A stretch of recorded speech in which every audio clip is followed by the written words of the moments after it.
Ladies and gentlemen, welcome back to Trinity Ironworks.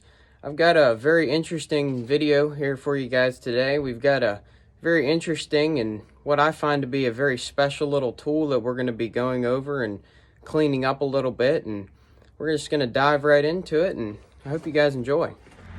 So like I said, I've got this kind of special little interesting tool, and the reason I find it to be kind of special and interesting is it's almost 150 years old, and the amount of craftsmanship and pride that was put into this piece is just, it's amazing to me. And me being that kind of antique guy that likes to collect a lot of tools and special little things, well, I just find it to be an awesome little piece. So I'll go ahead and show you guys this, and if you guys have any information on this piece, or if you know anything about who made this or what the specific use it was for, please let me know. So here is the little tool. It's a square, obviously. I believe it's a square. I can't see it being anything else. But like I said about just the amount of precision and kind of craftsmanship with this being done by hand, you can look right there. There's your seam for where this was most likely filed out, cut out and filed out, and then this was slid on. It's also riveted. Try to get the lighting here correct. It's also riveted right there. If you can see those kind of lighter spots, those are actually pins or rivets that go through. You can see it a little bit better on the back side here. There's that first pin and there's that second pin. So this was also cut out right in there and then slid in. And to me, that's the amount of just accuracy and precision for this to be done by hand. It's just beautiful. It's a beautiful little piece. Now you can see some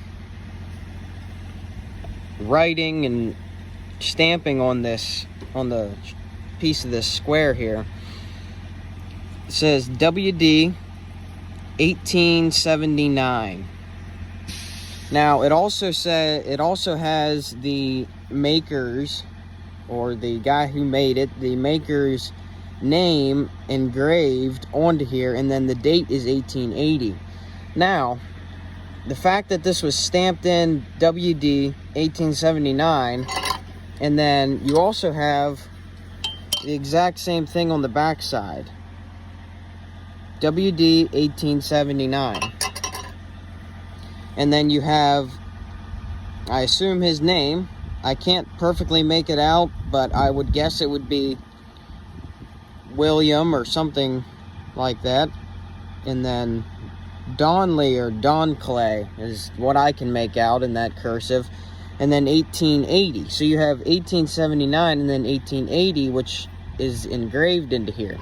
I believe the 1880 is the date that he got this engraved.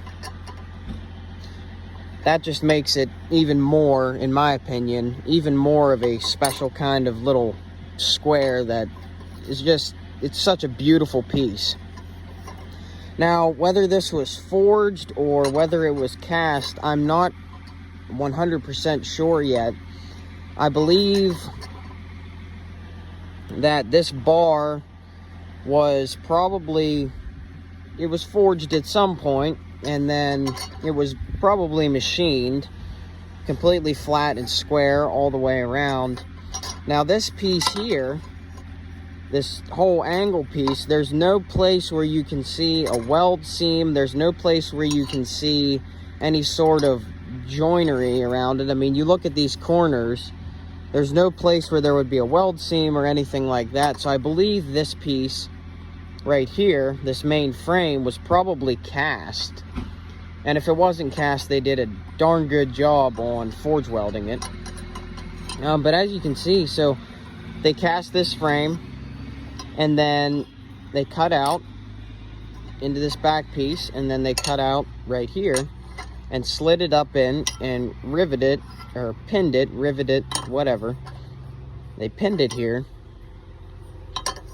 Just kind of a very interesting piece. I just think it's, in my opinion, just such a cool piece because of the fact that it's almost 150 years old.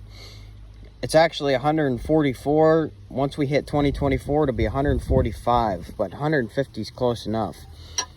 And the fact that it survived this long, it's amazing. It's a beautiful square, beautiful little piece. Definitely going to be a kind of like a museum piece for myself in my shop. Definitely going to hang on to this for a very long time. And once we get it completely cleaned up, not sure where I'm going to put it, but it's going to have a very special place. And it honestly holds a special place in my heart. So that was just a little tool that I wanted to kind of share with you guys today in this video.